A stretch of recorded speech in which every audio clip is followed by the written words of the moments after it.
What if a simple act of kindness could shatter a wall of silence built by tragedy?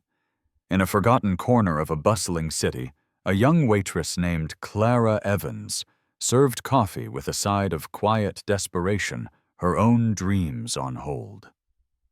Every day, the same two customers would sit in her section, a little boy who never spoke a word, and his father, a man whose tailored suits and cold demeanor screamed wealth and power. She saw a lonely child. He saw an overstepping waitress.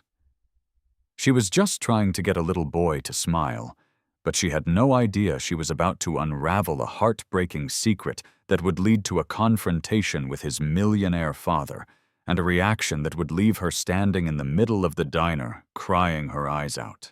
The Willow Creek Diner was a museum of small, forgotten moments. The scent of stale coffee, sizzling bacon, and bleach clung to the air like a permanent perfume. The red vinyl on the booth seats was cracked, mapping out years of conversations, arguments, and lonely meals. For Clara Evans, this was both her sanctuary and her prison. At 24, she should have been finishing her master's in speech-language pathology at Northwood University. Instead, she was memorizing the daily specials, her textbooks gathering dust, in a cramped apartment, all to pay for the mounting medical bills her mother's illness had left behind. Every morning, at precisely 7:15 a.m., they would arrive. The man, Julian Sterling, looked like he had been sculpted from granite and dressed by a magazine. His suits were always immaculate charcoal gray deep navy, and his shoes shone with a luster that seemed to mock the diner's scuffed linoleum floors. He never looked at the menu. It was always the same black coffee for him, a glass of orange juice, and a single plain pancake for the boy. The boy was Leo. He might have been 6, maybe 7. He had his father's serious dark eyes, but none of his rigid posture. He was a small, fragile figure who seemed to fold into himself in the oversized booth. And in the 3 months Clara had been serving them, he had never said a single word. Not one. He wouldn't even point. His father would do all the ordering in a clipped, low tone that discouraged pleasantries. The usual. Then Mr. Sterling would immediately pull out his phone, his thumb scrolling endlessly, erecting an invisible wall around their table. Clara, however, saw past the wall. She was trained both by her incomplete education and her own empathetic nature to see the things left unsaid. She noticed how Leo's eyes would track the movements of a fly buzzing near the window, how his small fingers would trace the condensation on his juice glass, creating fleeting works of art that disappeared as quickly as they were made. He wasn't vacant. He was locked in. "Here you go, sweetie," Clara would say, placing the single pancake in front of him with a gentle smile. She always made sure the kitchen gave him the one shaped most like a perfect circle. He would offer her a flicker of a glance, a brief, almost imperceptible nod before his gaze returned to his plate. It was more acknowledgement than she ever got from his father. Her co-workers had warned her. "Don't bother with booth 4. Brenda, a veteran waitress with a cynical edge, had told her on her first day. "The dad's a shark, probably some Wall Street hotshot, and the kid's a ghost. Just drop the food and go. Less hassle." But Clara couldn't. Her heart ached for the silent little boy who ate his one pancake with methodical slowness, as if the task required all his concentration. She saw the ghost of the therapist she was meant to be stir within her. She knew that selective mutism, if that's what it was often rooted in trauma. Something had happened to this child, and his father's cold detachment felt less like a solution and more like a part of the problem.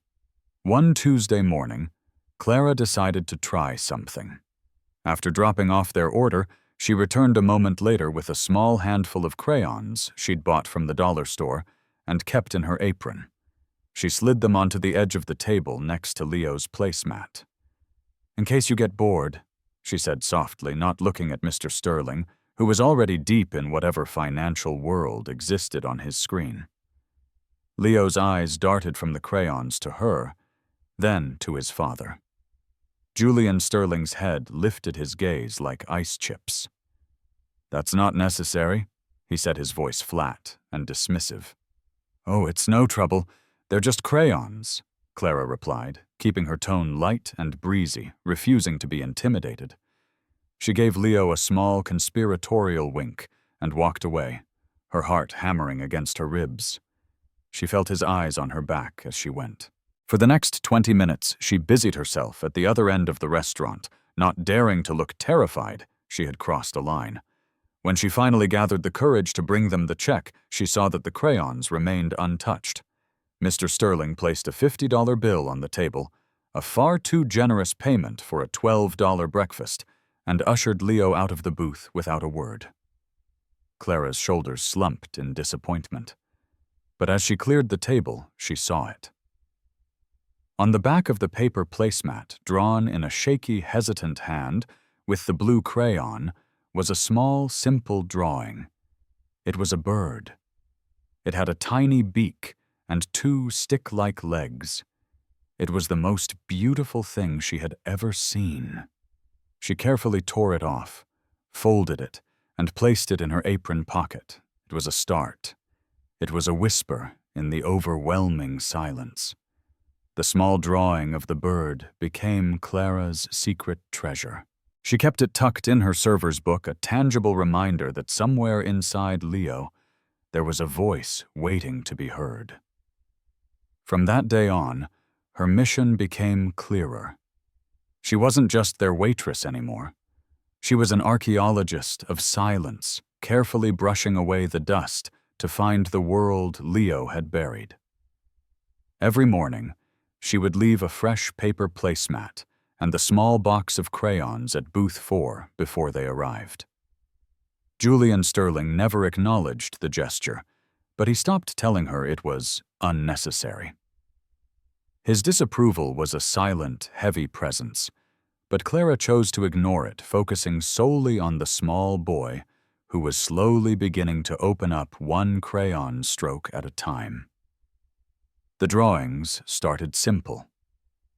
A house with a triangle roof. A sun in the corner of the page. But gradually they grew more complex.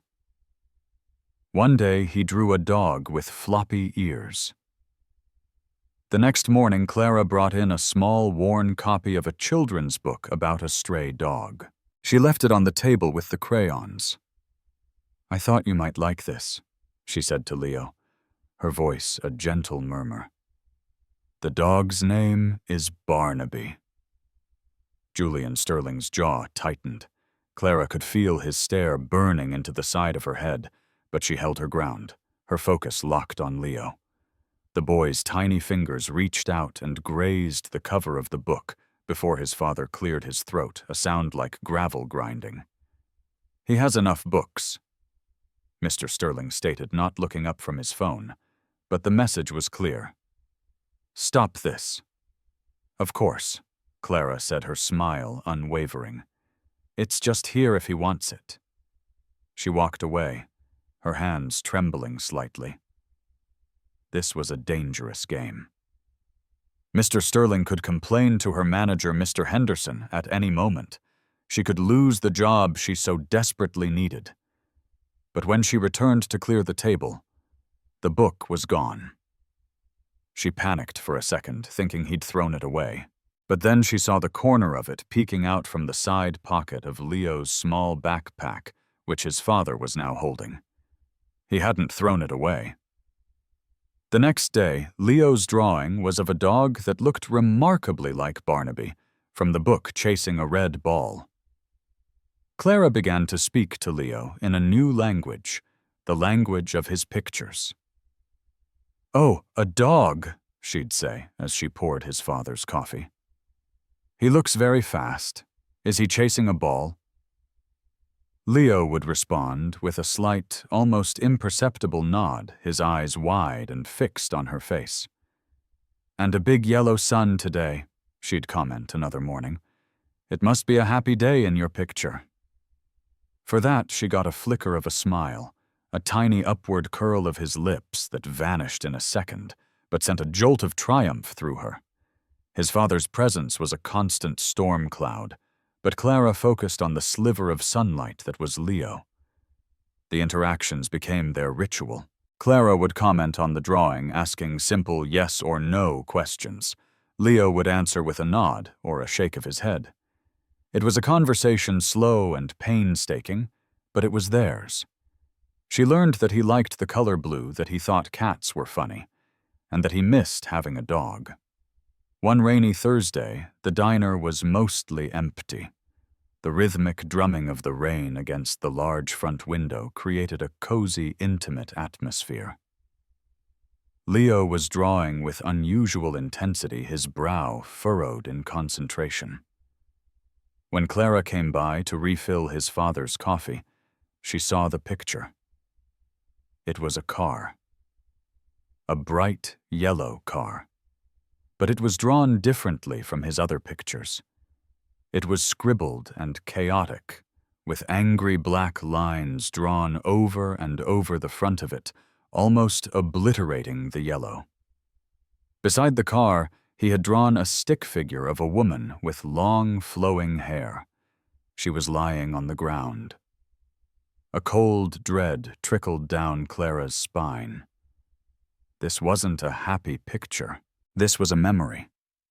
A dark one. Her training fragmented as it was kicked in. She knew this was a critical moment.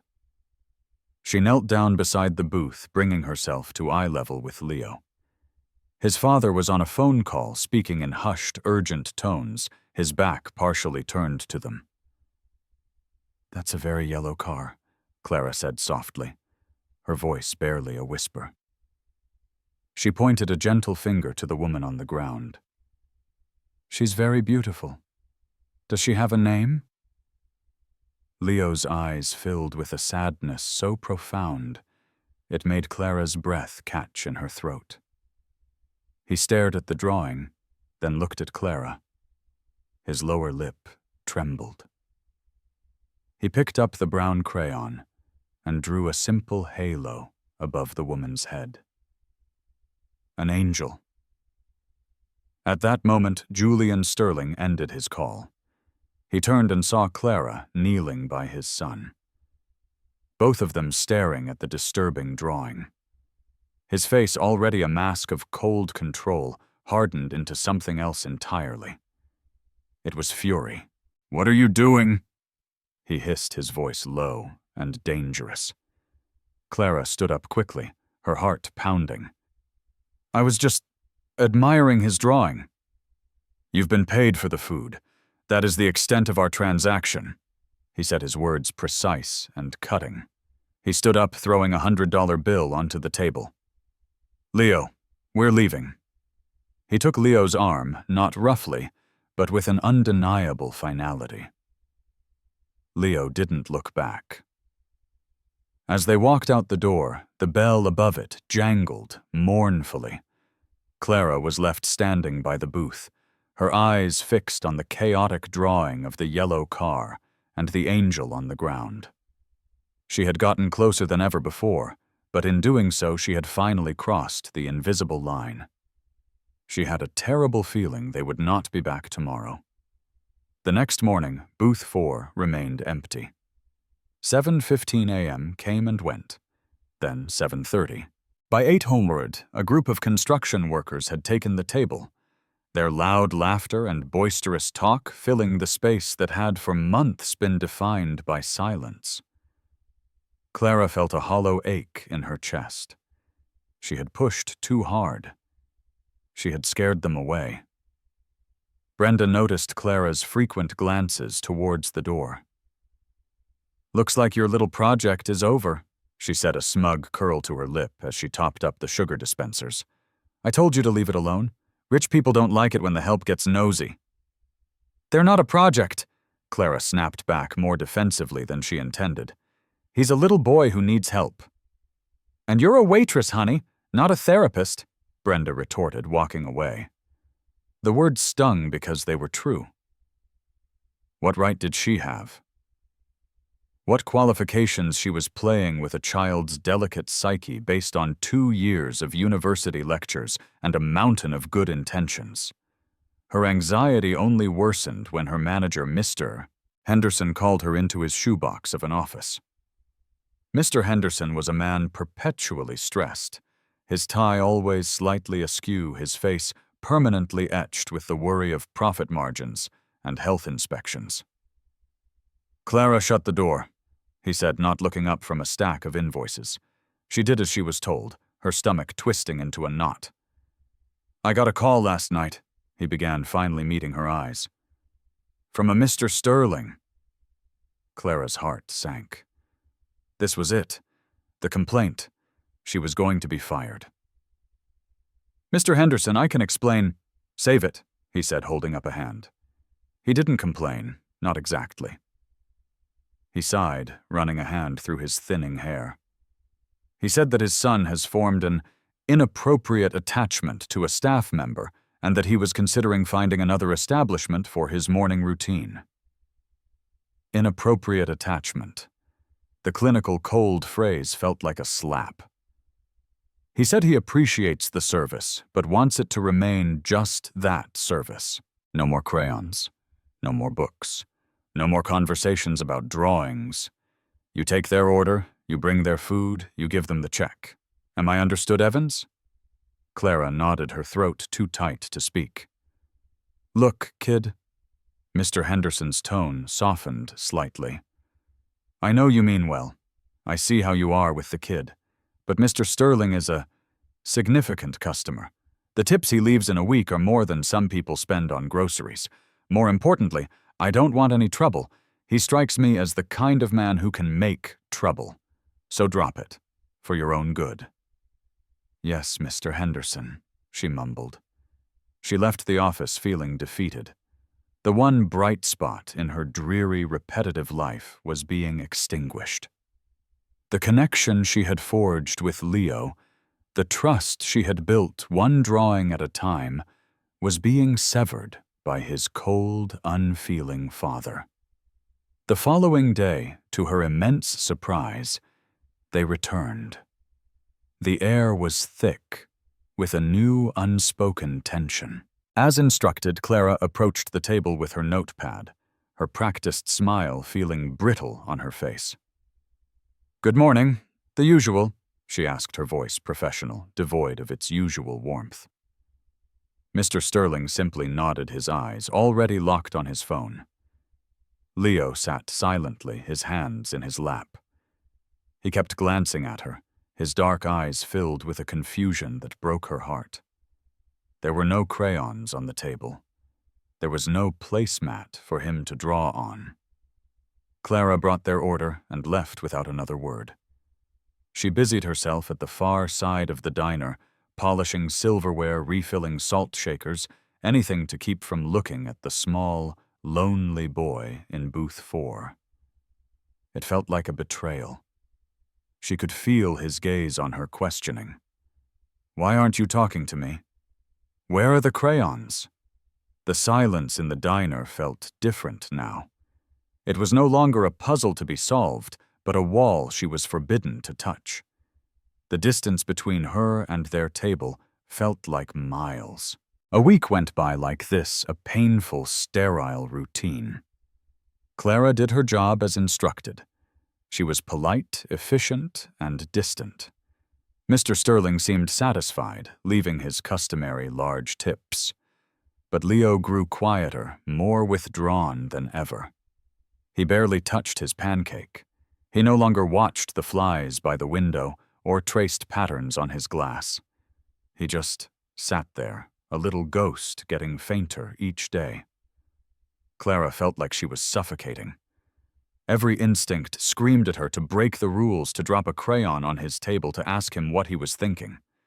But the fear of Mr. Henderson's warning and of Julian Sterling's cold wrath kept her paralyzed. Then came the storm. Not just the one brewing in her heart, but a literal honest-to-God tempest that hit the city one Wednesday morning. Rain lashed against the windows, and the wind howled.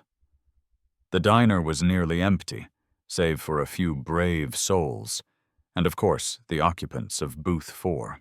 The power flickered once, twice, then died completely. The diner was plunged into a semi-darkness, lit only by the gray, stormy light from outside and the emergency exit signs. The coffee machines went silent. The kitchen grill hissed into quiet.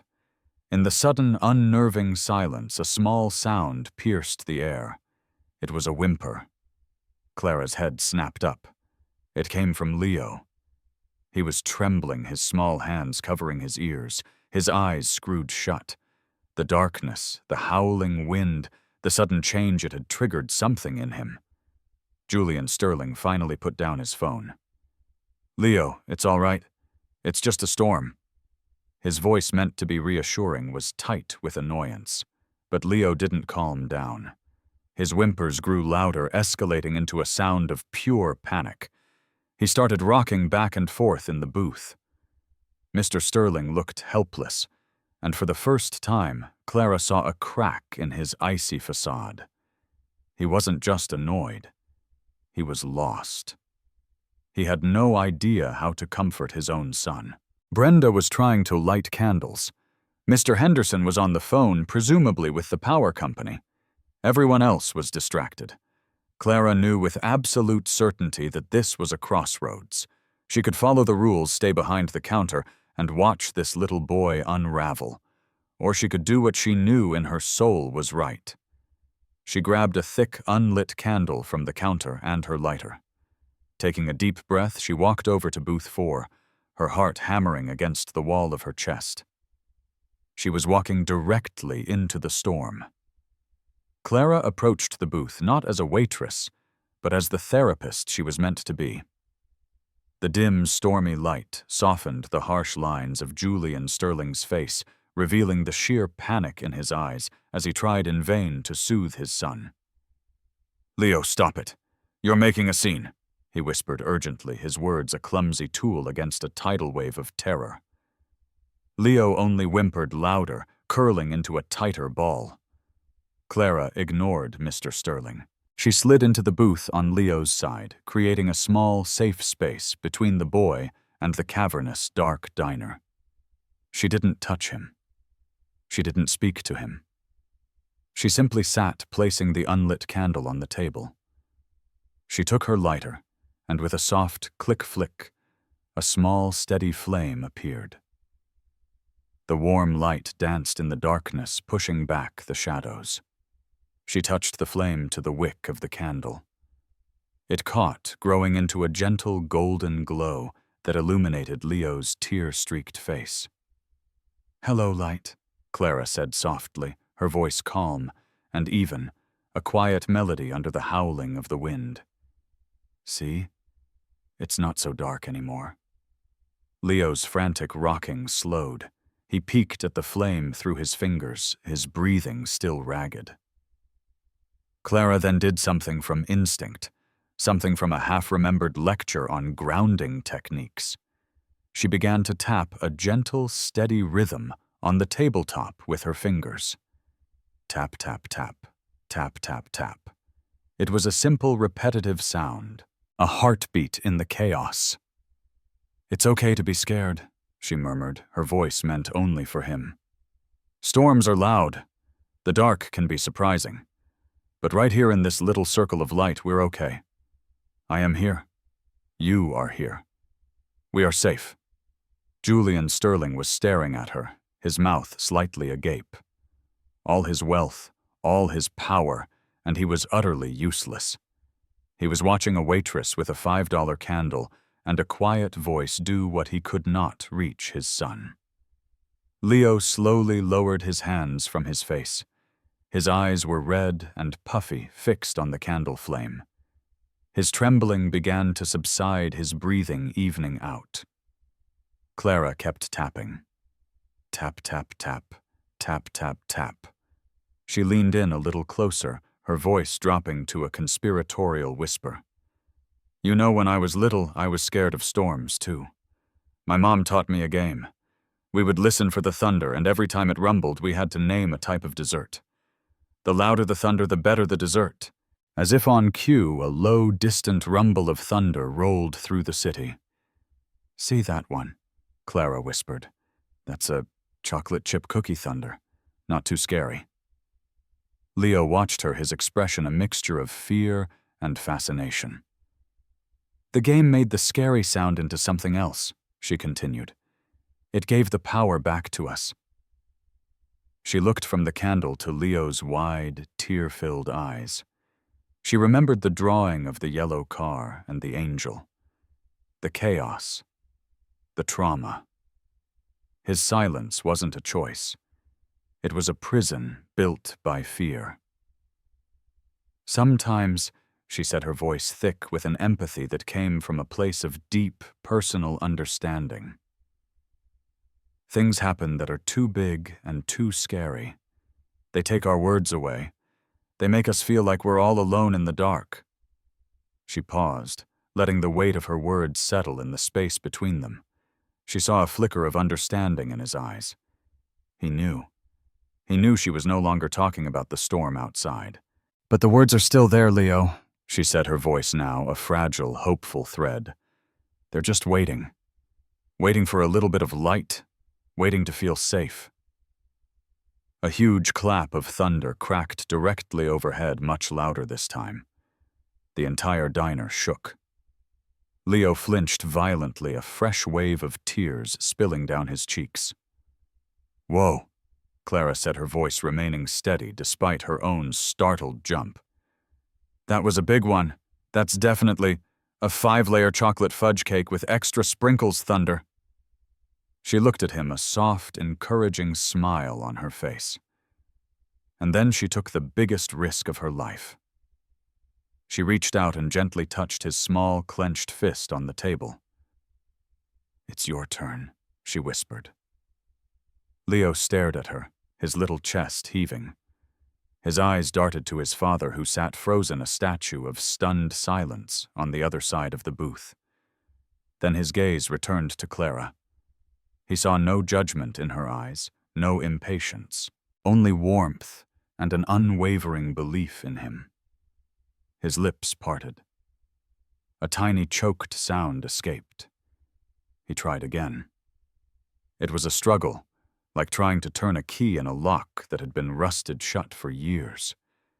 And then, in a voice so small and fragile, it was barely more than a breath of air, he spoke his first word to her.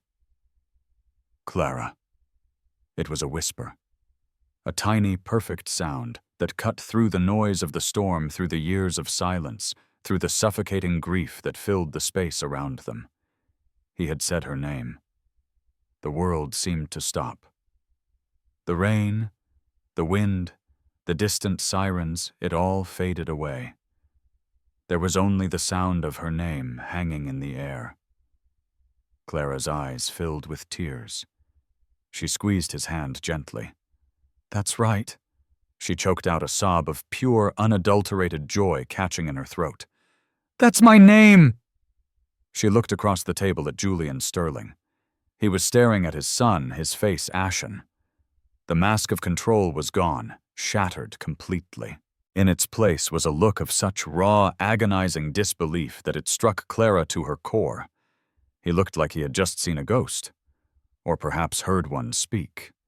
The power surged back on as suddenly as it had vanished. The lights flickered, hummed, and then flooded the diner with their harsh, artificial glare. The coffee machines whirred back to life. The kitchen fan started its rumbling, and the spell was broken. The intimate bubble of candlelight and whispers burst, leaving the three of them exposed in the brightly lit booth. The single word Clara still echoed in the space between them. For a moment, nobody moved. Leo was still looking at Clara, a dazed, wondrous expression on his face, as if he couldn't quite believe the sound had come from him. Clara was crying silent tears, a mixture of shock and elation. But Julian Sterling's shock was rapidly curdling into something else. The raw vulnerability she had seen in his face was being walled up again, brick by painful brick. His expression hardened. his eyes narrowing, his jaw setting like concrete. He pushed himself out of the booth, his movements sharp and jerky. He strode around the table and stopped in front of Clara. She was still sitting next to Leo. Julian loomed over her, his shadow falling across them both. "Get up," he commanded. His voice was no longer the quiet, dismissive tone she was used to. It was a low, guttural growl, vibrating with an energy so intense it felt dangerous. Clara's joy evaporated, replaced by a cold spike of fear. She had expected. She didn't know what she had expected. Gratitude. Relief. Not this. Not this terrifying, barely controlled rage. She slowly slid out of the booth, standing to face him. He was taller than she realized, a truly imposing figure. "What did you do?" he demanded, his voice low enough that only she could hear it, but laced with a fury that made the hairs on her arms stand up. I just," she stammered, wiping at her tears. "I was just trying to calm him down." "You were calming him down," he repeated, his lip curling in a sneer. "For months you've been pushing. The crayons, the books, the questions. I warned you. I told you to stop. But you wouldn't listen." Mr. Henderson, seeing the commotion, began to hurry over from his office. "Is there a problem here, Mr. Sterling?" Julian didn't even glance at him. His burning gaze was locked on Clara. "I bring him here for a quiet breakfast, and you turn it into your personal therapy experiment. Who do you think you are? I was just trying to help." Clara's voice rose, a mix of fear and indignation. He was terrified.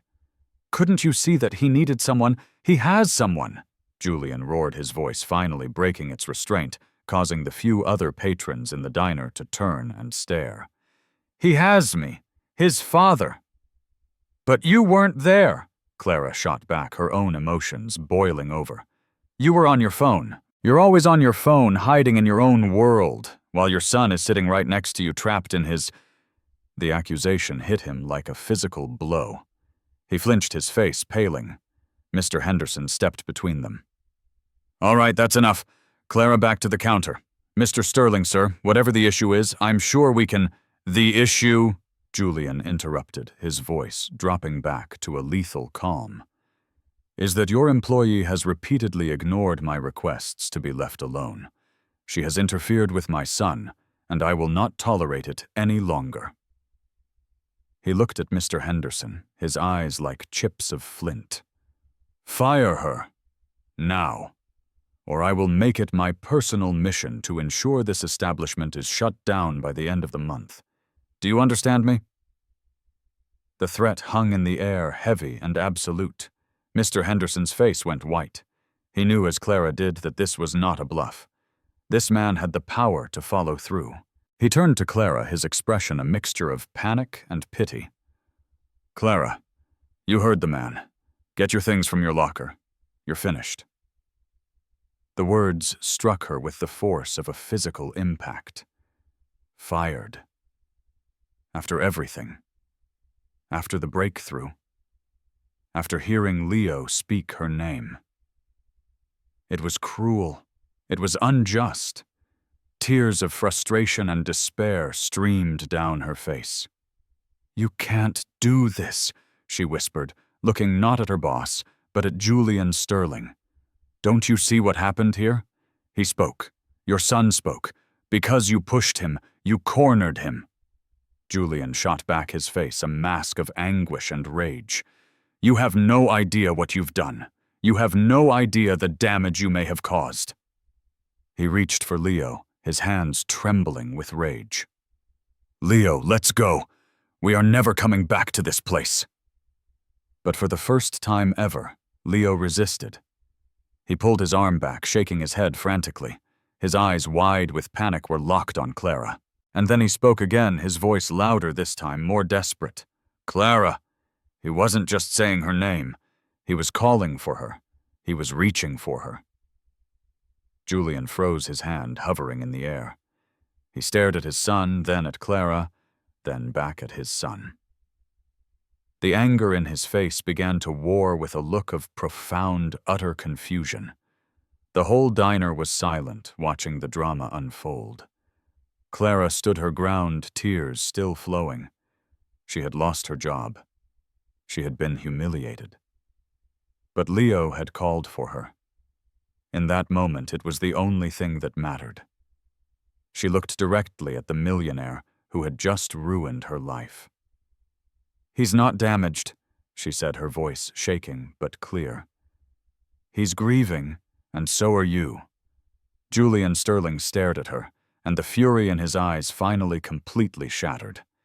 It didn't just fade, it crumbled, collapsing like a dam giving way. And what poured through the breach was a torrent of emotion so raw and powerful it stunned everyone into silence. His shoulders slumped. His hands fell to his sides. His entire body seemed to deflate, and a sound, a terrible, ragged sob, tore itself from his throat. The sob that escaped Julian Sterling was not a quiet sound of sorrow. It was a raw, primal cry of a man who had been holding back an ocean of grief with nothing but sheer force of will. In the sterile, brightly lit diner, it was a sound of absolute devastation.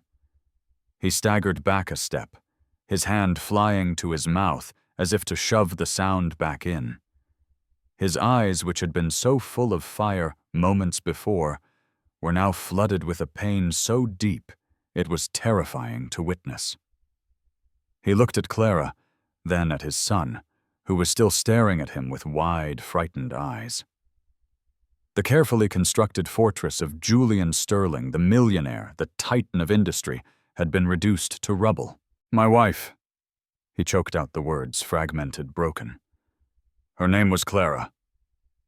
The diner, already silent, seemed to hold its breath.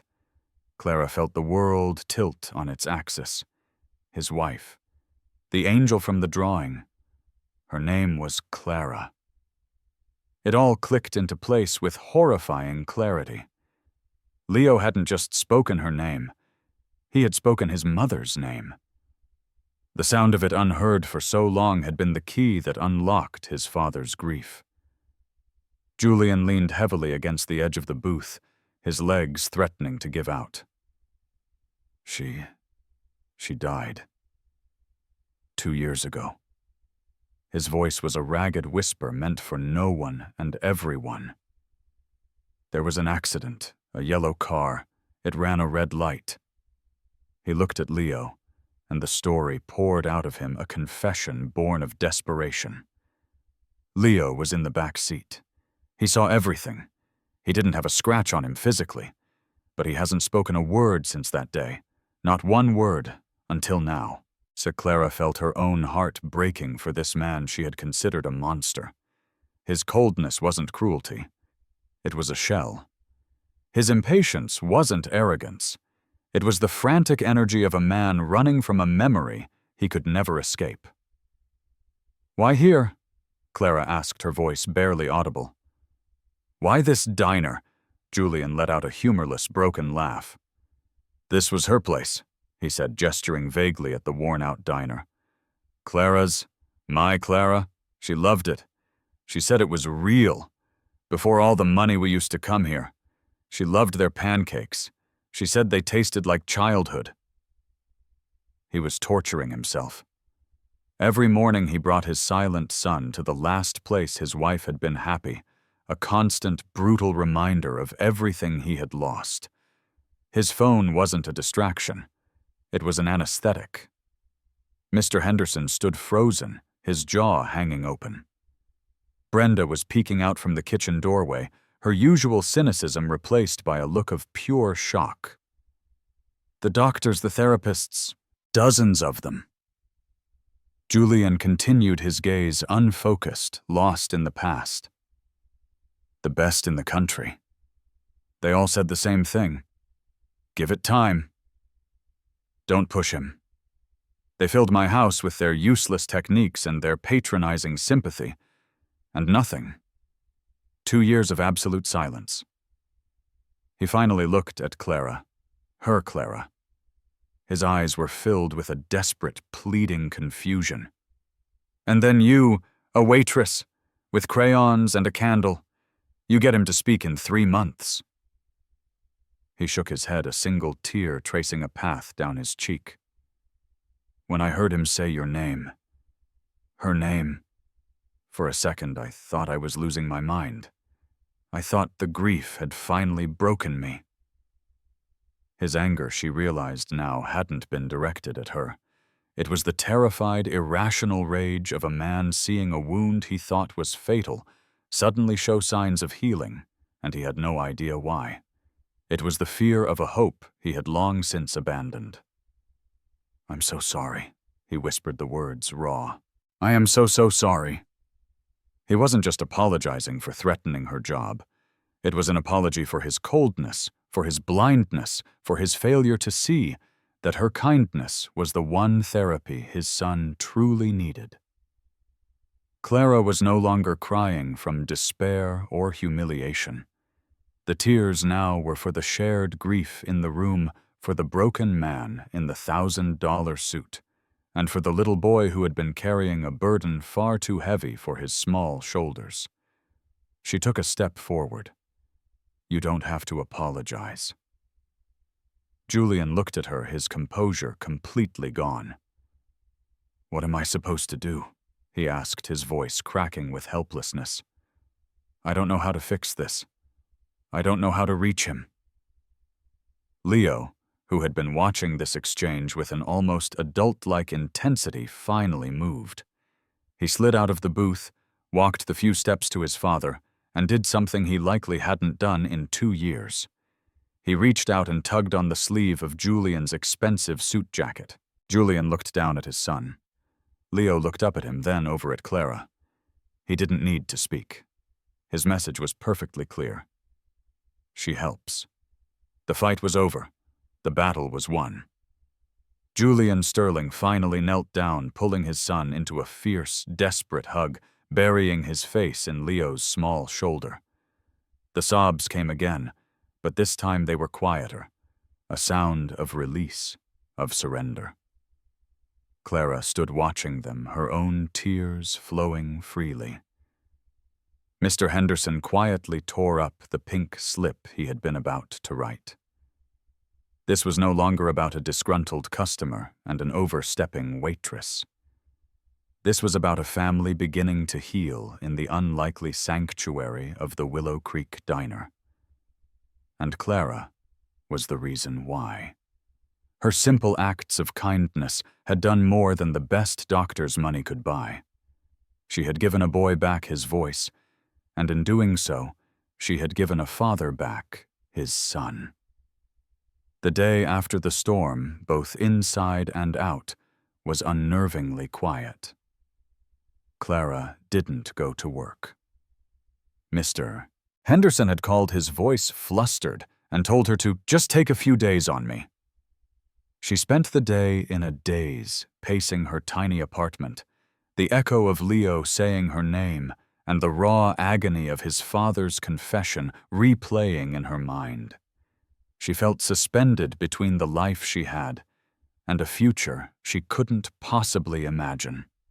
Late that afternoon, her phone buzzed. It was an unknown number. Hesitantly, she answered. "Miss Evans, it's Julian Sterling." His voice was different over the phone. Devoid of its usual cold authority, it was quiet, tired, and laced with a profound humility. "I understand if you never want to speak to me again, but I was hoping I could ask for a few minutes of your time. Not at the diner. Somewhere neutral. There's a park on Lexington by the old fountain. Would that be possible?" An hour later, she found him sitting on a bench, staring at the splashing water. He wasn't the titan of industry from the diner. He was just a man in a simple polo shirt, his shoulders slumped, looking older than he had seemed in his power suits. He rose as she approached. "Thank you for coming," he said, his eyes meeting hers, directly holding none of their previous defensiveness. "First, I need to apologize. What I did yesterday, the way I spoke to you, the threats. It was inexcusable. I was lashing out from a place of shock and shame, I suppose. There is no excuse." "You were hurting," Clara said softly. "I understand." "That doesn't make it right," he insisted. He handed her a thick envelope. "This won't fix the damage, but it's a start. It should cover your mother's debts and your outstanding student loans. Please don't see it as a handout.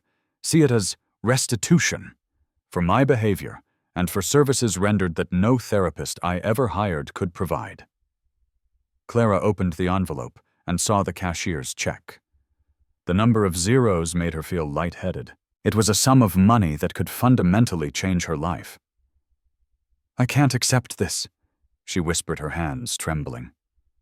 "You can, and you must," he said gently. "But that's not the most important reason I asked you here." He took a deep breath.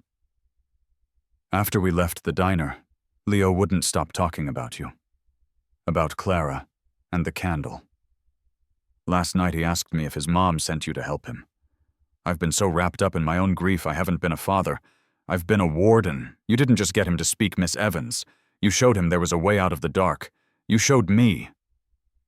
He paused, gathering his thoughts. "I spent last night on the phone with Northwood University. I spoke with the dean of the College of Health and Human Services. Your file is exemplary. They were very sorry to have lost you due to financial hardship." He looked at her, his expression deadly serious. "I have arranged for a full scholarship in your name to cover the completion of your master's and your doctorate should you choose to pursue it. Your tuition fees, living expenses, everything is taken care of."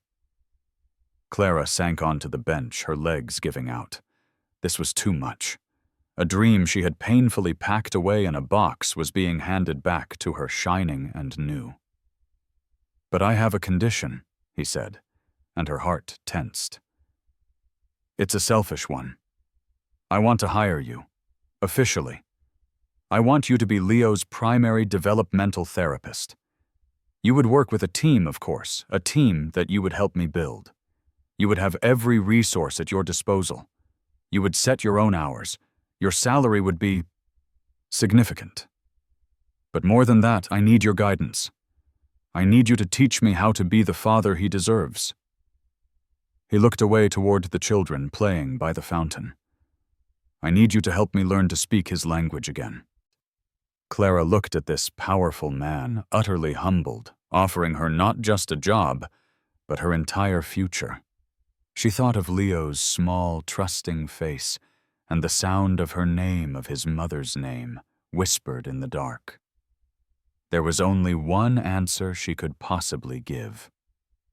A month later, the morning light streamed through the windows of the Willow Creek Diner, feeling warmer, more hopeful. Clara was at her usual corner table, a textbook on childhood trauma open in front of her. She wasn't an employee anymore, but she came by for coffee. It was a pilgrimage of sorts, a way to honor where this impossible new chapter had begun. At precisely 7:15 a.m., the bell above the door jangled. Brenda, who was wiping down the counter, looked up and broke into a genuine, wide smile. "Well, look what the cat dragged in your fan clubs here, Clara." Julian Sterling walked in holding his son's hand. He was wearing a casual jacket, and the perpetual tension in his shoulders was gone. He looked approachable. He looked happy. And Leo, swinging their joined hands, was practically bouncing with energy. They slid into the booth by the window, the one Julian had explained was his wife's favorite. "Good morning, Clara." Leo called out, his voice bright and clear. "Guess what? We went to the aquarium yesterday, and I saw a pufferfish. It was like a big, spiky balloon, and Dad said it looked like his old boss, Mr. Abernathy." Julian chuckled, ruffling his son's hair. "I said that in confidence, Leo." He looked at Clara, his eyes twinkling. "Good morning, Clara." "Morning, Julian." "Morning, Leo," she replied, closing her textbook. "A pufferfish, huh? I'm jealous." The change was staggering. Julian's house, once a silent, sterile museum, was now filled with the sounds of a child's chatter. Clara spent 3 days a week there, and their sessions were a mix of structured therapy and simple play. She taught Julian how to follow Leo's lead, how to build worlds out of Legos, how to listen not just to his words, but to the feelings behind them. She watched as Julian transformed from a distant observer into an active, engaged participant in his son's life. Mr. Henderson came over, a coffee pot in hand. "The usual for you, Julian, and for the young man I hear we're up to 2 pancakes these days." "3, Leo announced proudly. "I'm extra hungry." As they ate, the conversation flowed easily. They were no longer just a waitress and her silent patrons. They were friends. A unique, cobbled-together little family. Julian told her about his progress in his own grief counseling. Leo told her a joke he'd learned at school, a school he was now thriving in. "He told me another story about his mom yesterday," Julian said quietly, after Leo had turned his attention to a complex syrup drawing on his last pancake. She used to hide notes in his lunchbox. He remembered one. It said, "You are braver than you believe, stronger than you seem, and smarter than you think." Julian shook his head in wonder. These memories were all in there, just waiting. "Thank you, Clara." "You don't have to thank me," she said, her heart full. "You're the one who is putting in the work. You're both healing each other." She looked around the bustling diner at the cracked vinyl seats and the clatter of plates. It was a place she had once seen as a symbol of her failure, a dead-end job keeping her from her dreams. Now she saw it for what it truly was, a place of unlikely miracles. She hadn't just found a job here. She had found her calling. She hadn't just taught a boy to speak. She had been given the gift of helping a family find their way back to each other. In a quiet corner of a forgotten diner, surrounded by the ghosts of a beautiful memory, they were all learning to build a new one. Clara's story is a powerful testament to the fact that the greatest changes often begin with the smallest gestures. She wasn't trying to be a hero. She was just trying to be human. She saw a child in pain and offered him a crayon. She saw a family drowning in silent grief and offered them her patience and her heart. Julian Sterling, a man who could afford anything in the world, discovered that the one thing his son truly needed, empathy, was priceless. This story reminds us that you don't need a degree or a title to make a profound impact on someone's life. Sometimes all you need is to be willing to listen to the silence. If this story of compassion, healing, and unexpected connection touched your heart, please help us share it. Hit that like button to show your support, share this video with your friends and family, and don't forget to subscribe to the channel for more true-life stories that inspire and move you. What part of Clara's journey resonated with you the most? Let us know your thoughts in the comments below. Thank you for watching.